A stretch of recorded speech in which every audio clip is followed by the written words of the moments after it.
नाकाम लोगों की दो निशानियां हैं। सोचते ही रहते हैं, अमल नहीं करते, या बगैर सोचे समझे ही अमल करना शुरू कर देते हैं। दुनिया वो किताब है जो कभी पढ़ी ही नहीं जा सकती, और जमाना वो उस्ताद है जो सब कुछ सिखा देता है। जब लोग रास्ते अलग करने के फैसले कर लेते हैं तो सबसे पहले वो रास्ते कम कर देते हैं। जीतने का मजा तब आता है जब सारी दुनिया तुम्हारे हारने का इंतजार कर रही हो और तुम्हारा रब तुम्हें कामयाब कर दे।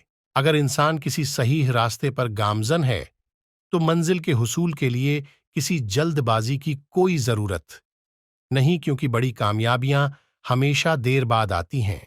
नस्ली दोस्त कितना भी नाराज हो, मगर दुश्मनों के सफ में खड़ा नहीं होगा। इंसान कहता है कि पैसा हो तो मैं कुछ करके दिखाऊंगा, और पैसा कहता है कि तो कुछ करके देखा तो मैं आऊं।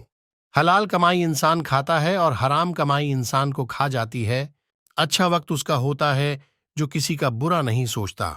गुफ्तगू ऐसा अमल है जिसकी वजह से इंसान लोगों के दिल में उतर जाता है या लोगों के दिल से उतर जाता है। उम्मीद कभी ना छोड़ना, कल का दिन आज से बेहतर होगा। हर बात कह देने की नहीं होती, कुछ बातें सुनने की भी होती हैं, कुछ समझने की, कुछ जज्ब कर लेने की, और कुछ सिहा जाने की भी होती हैं। जब कोई शख्स खुद अपनी तारीफ करे तो उसका विकार खत्म हो जाता है।